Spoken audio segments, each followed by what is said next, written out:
everyone, it's Kandace and Sher with Processing Trauma Out Loud. Sher and I are back to record another episode today, looking at what is our relationship with experiencing loss? Are we able to name it? And even more, Sher, we're going to talk about what does it mean to honor our losses? Our world has been rocked by something that is very rare and was very traumatic when we went through the pandemic. There were losses of every kind in every way, not to mention the most painful, the loss of so many lives. And you and I kind of talked about the different things that people possibly lost during the pandemic. And so it's really talking about right now more on a macro level, on a global level. We just made a list of some of those things, and I'm going to read through a few. And then we're going to talk specifically today about some of the losses that we've experienced in our relationship with loss. But during over the last few years, these are some of the things that we know people have experienced loss in. So the loss of routine. These may not seem like a big deal, but they actually were a very big deal. The loss of dreams, the loss of income, the loss of identity and community, friendships, connections, image, security, safety, status, love, and the list goes on and on. So we know there were so many losses. It's hard to talk about too. We want to typically not talk about the things that cause us pain. Mm-hmm. And so as we went through that season, everyone was coping and everyone was striving for surviving and doing what was mandated and trying to do what felt like wisdom. And so it kind of ushered loss into our society in a way that we had never really known before.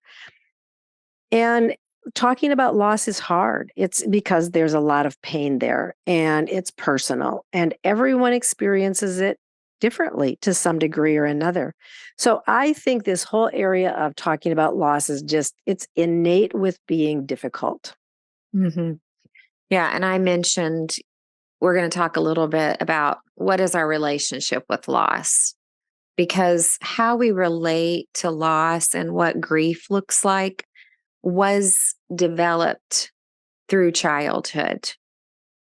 And so if you grew up in a home where, let's just say you lost a dog, and in that loss, you were seen, you were soothed, you felt safe, even though it was hard and painful. You felt safe and you felt secure, right?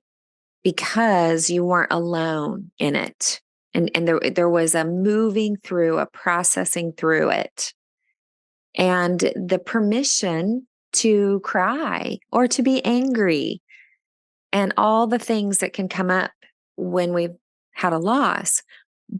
But if you were raised in a home that loss was something that we don't talk about, that we don't deal with, and if we try, maybe we get, maybe something was said like, yeah, that's hard, but it's life, we'll move on. At least we have blah, blah, blah.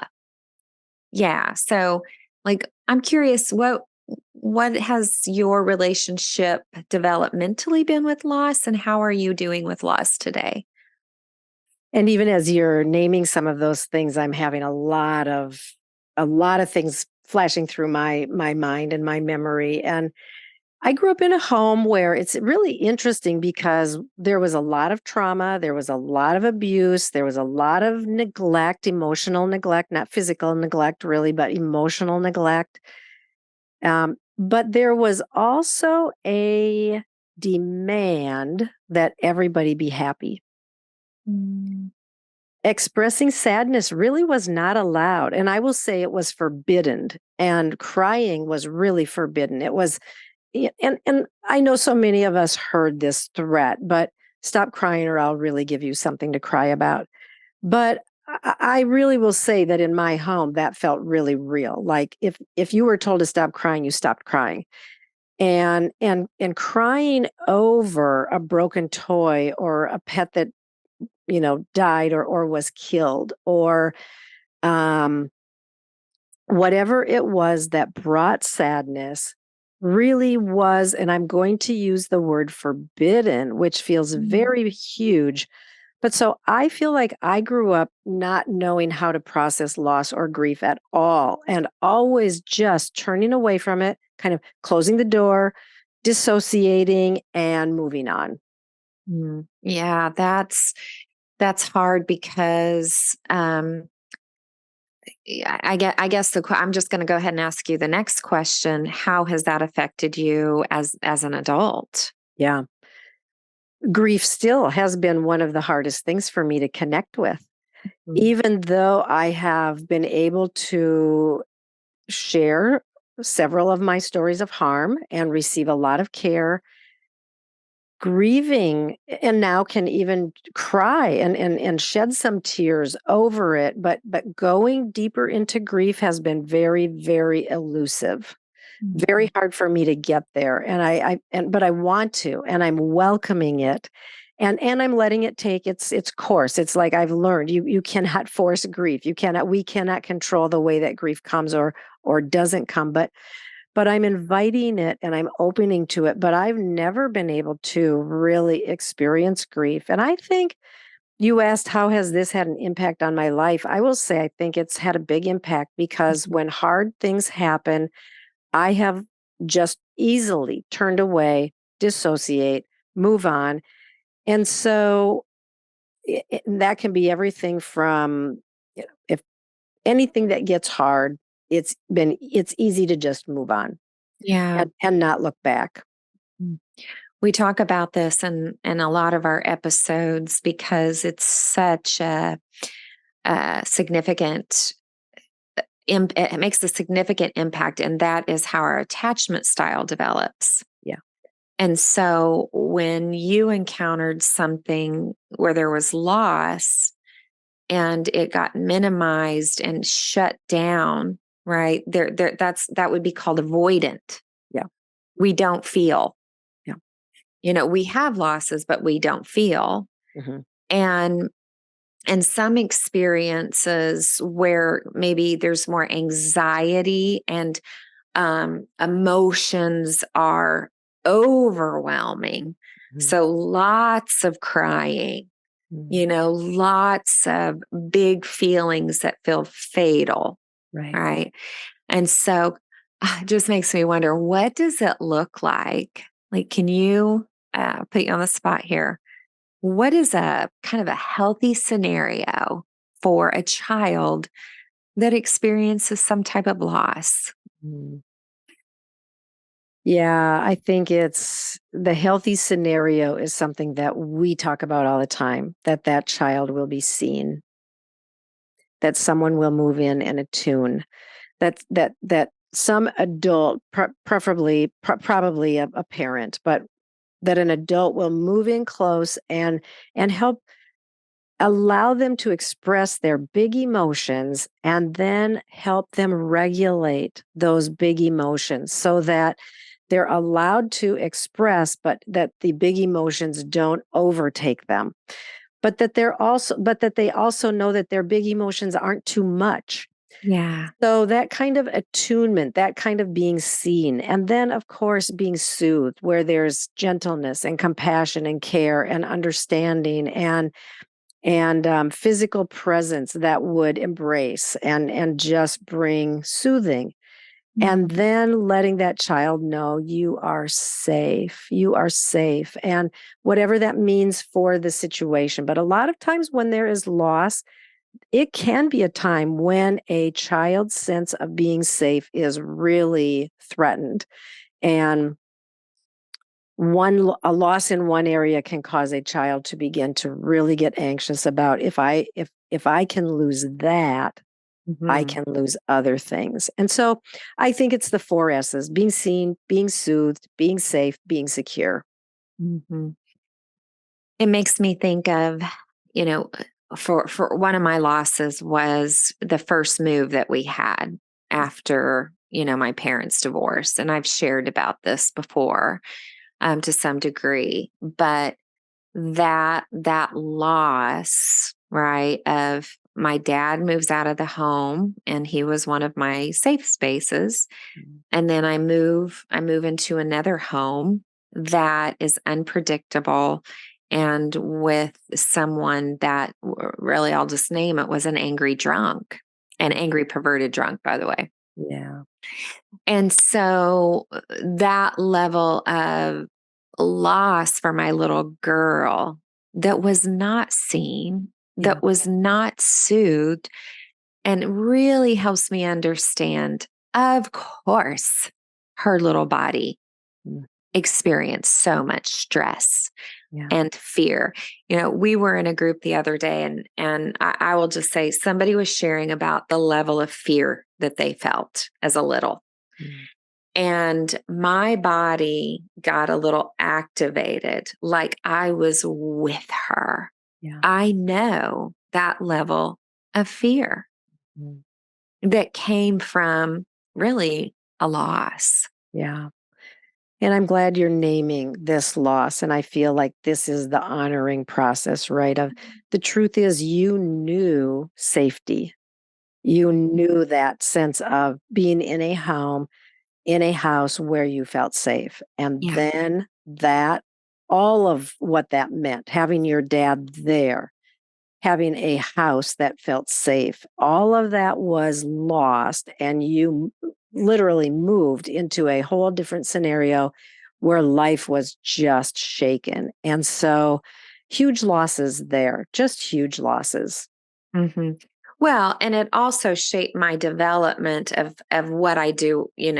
So what happened there was loss felt so big, and it doesn't matter if you share it or how you get that out. It's just not going to be seen, right?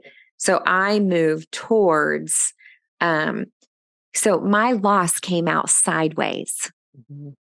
right? My grief came out sideways. So instead of the scenario that you shared of being seen and soothed and feeling safe and secure, I just took that grief and it came out sideways with anger and addictions, through high school, especially with drinking. And yeah, and so it really is.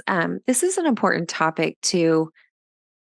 You had said we've got to be able to name it. Mhm. Yeah. We have to be able to name our losses and to be heard and to be seen and to receive care. And yeah, I think we're talking here about the sense of loss, that where you had something that then was lost. We also talked about another type of loss, that is that sense of, I see other people have this in their world and life, but I feel like I never had it or I never got it. And that kind of loss is a little bit different, but because it's not a loss of having known it, but it's a loss of knowing that it's available, but not available for you. And I think for me, one of those areas was the strong desire that I always had for tenderness, especially tender physical touch, and the desire that I had for my mom to offer me tender physical touch. And yet it didn't come my way. I don't have memories of being held or being of having her hold my hand or anything like that. And yet I have very vivid memories of her holding my younger sisters and offering something to them that I wanted so much, but was not able to get from her. and then sent me on this quest throughout my life to try to find it from any woman who I perceived as being a nurturing, motherly kind of person. I remember even as a very young child, 6 years old, 7 years old, just leaning into other adults in the room that I perceived as being able to, put their hand on my head or rub my arm or whatever. But just the loss of that is something that I really don't remember ever having as a child, and yet I always wanted it so much. And you always needed it so much. Yeah. It makes me think, I don't know if you've ever experienced this, but I have. It's like somebody saying, well, that's a needy child. Hmm. Yeah. Well, it is a needy child. And Right. if a needy child is not getting what they need developmentally, not perfectly, but consistently, they're, at some point, hope does take a hit, right? And whether there's a ember of hope that stays, or for some, they absolutely just quit looking. Yeah. But you always maintain this little ember of hope. Like, Yeah. I know loving affection is out there, Hmm. Yeah. right? And not even just loving affection, but I mean, that's definitely part of it. Hmm. But that someone can hold you, hold your Right. grief, hold your joy, contain you. Right. And then that's not to say that I didn't get tastes of that, but then I had this soul that wasn't able to hold on to it. So maybe Mm. that's another loss in a way. Like I had the loss of the ability to hold on to goodness when it was offered. And it seemed like it tasted so good, or it felt so good for a moment, but then it was gone. And then I was out looking again for more. Mhm. Yeah. Mhm. Yeah. Well, and, loss isn't necessarily fun to talk about, but one of the reasons why we're choosing to talk about it is because loss is actually not the end of the story. It's part of the story, always will be. But talking about loss, getting to feel it, getting to uh, honor it, within ourselves and maybe within a community is the thing that helps us know that we can still be okay, Mhm. that our loss and our grief isn't something that has to be ran from, but can actually cause people to move towards us. Yeah. Like, and really that we can move towards ourselves Mm, and honor, whether that's through allowing our grief and our loss to come through us in a creative way.